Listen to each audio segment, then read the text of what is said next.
And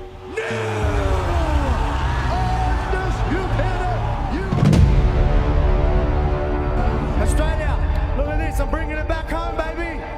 He's got good skills, but good is not enough. You can be great. Alexander Volkanovski go the distance. What a fight. What a fight.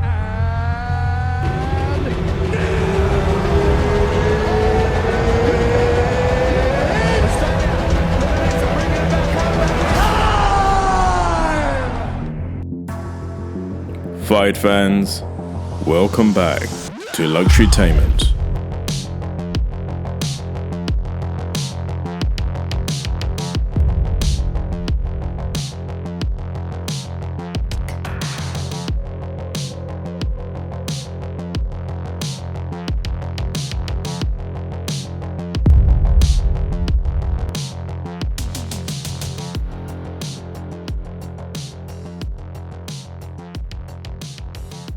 Dana White told Luxurytainment, "It makes sense. Alexander Volkanovski will get the lightweight title shot."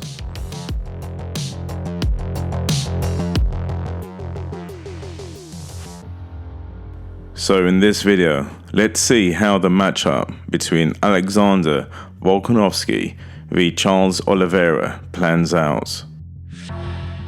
Volkanovski is doing his homework as the backup fighter for the Charles Oliveira vs Islam Makhachev title bout at UFC 280.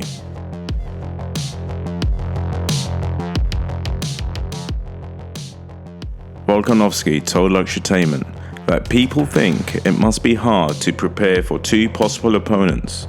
Surprisingly, the UFC featherweight champion revealed that for him, it hasn't been very difficult at all.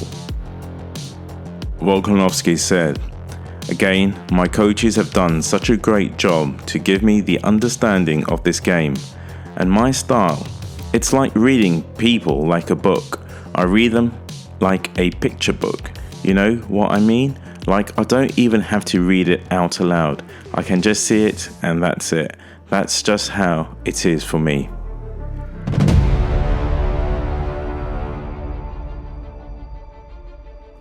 Volkanovski added that his teammates tried to emulate Charles Oliveira and also Islam Makhachev to give him different looks during their sparring sessions. With all this in mind, Volkanovski believes he's in a good position to win should he be asked to step up. Alexander Volkanovski is confident that his supreme fight intelligence will carry him through a potential title fight against Charles Oliveira. During the same interview with Luxurytainment, the reigning UFC featherweight champion provided a breakdown of how he intends to approach his fight with Charles Oliveira. He said there's a certain style that he does on his feet. He's orthodox, he's a little more upright, there's a few other things, but I won't reveal, giving up the secret.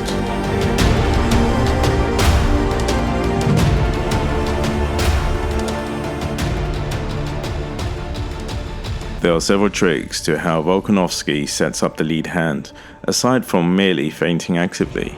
For one, Volkanovski often likes to bring his right shoulder forward, squaring up his chest a bit. Volkanovski will present Charles Oliveira the threat of the right hook. Instead, Volkanovski will quickly pull his right shoulder back, allowing him to spare a powerful jab or step up into a left kick. He can also throw the left hook from this position, and Volkanovski will occasionally hook off the jab in general.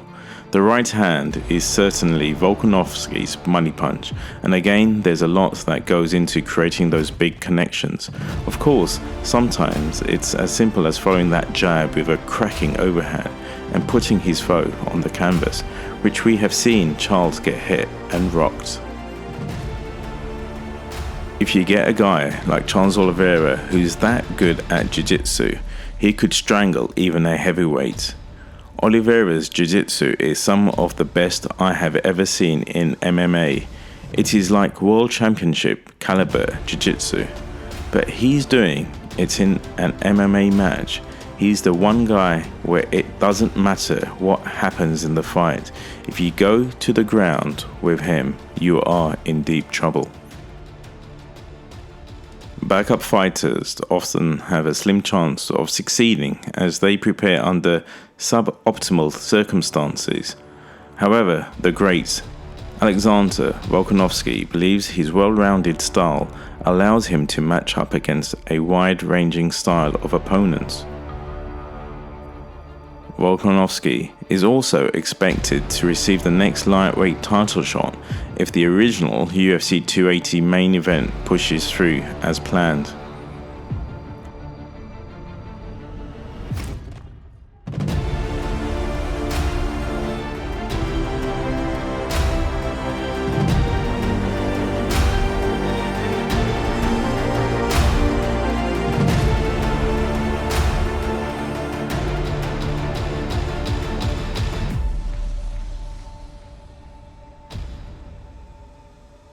Harrison Volk, if you're going up to 55 and they've told you you're good enough to be the backup spot, is that them telling you that you're next?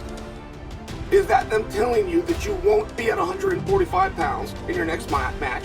You will be at 155, and if so, are you only a 55 pounder now? And Volk said no. Those promises have not been made. That is not my full understanding. I do not know if my next match will be at 45 or 55. Now, Volk's saying a lot in that, even if he's not trying. Volk is letting us know he didn't change his physiology. He didn't go and try to bulk up to be a 55 pounder. He's just going to go fight 55. He's not holding up anything at 45. He's not even guaranteeing that he's not going to go and report at 45. And it's not as though too much time has gone by between Volk's last fight. I mean, the way that you measure that is real simple. Volk's opponent in his last match. Has that guy had a match yet? In this case, it's Max Holloway. Has Max had a match yet? Is Max even scheduled for a match? If he hasn't and Volk hasn't, great, nothing's being held up. Did Emmett or Rodriguez get matches booked? No. One of them is the likely number one contender. So nothing is being held up. This is just in addition to. Volk is going to go out to Fight Island in addition to whatever else they'd like to see him do. I think if Volk would have really dug in here, I think that Ariel was setting him up in a beautiful way. I think if Volk's answer would have been different, we, the viewer, would have got behind it very quickly and made sure that his next fight was against the winner of Islam and Charles, but Volk didn't want to do it that way.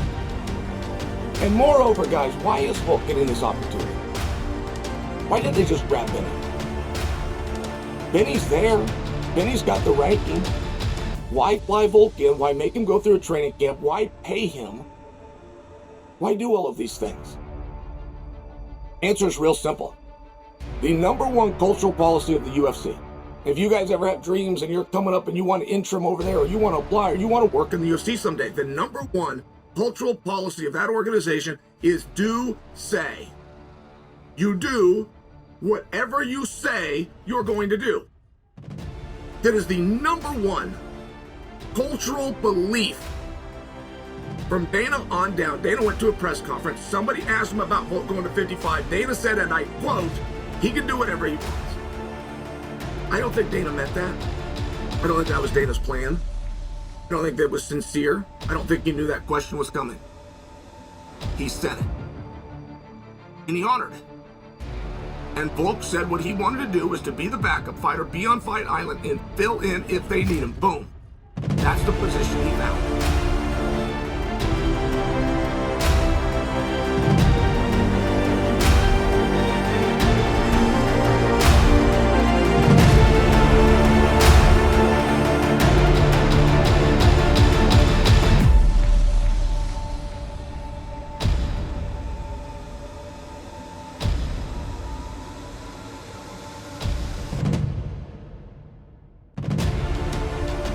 Volkanovski is an incredible athlete with an incredible skill set and brilliant mental game.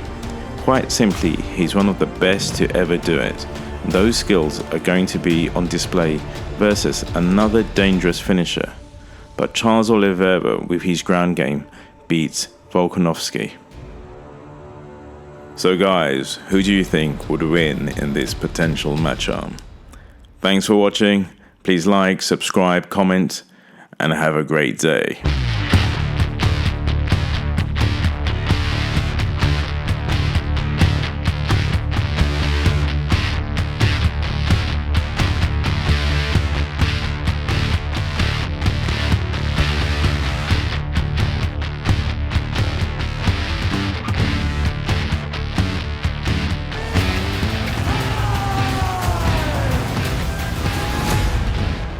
we go again.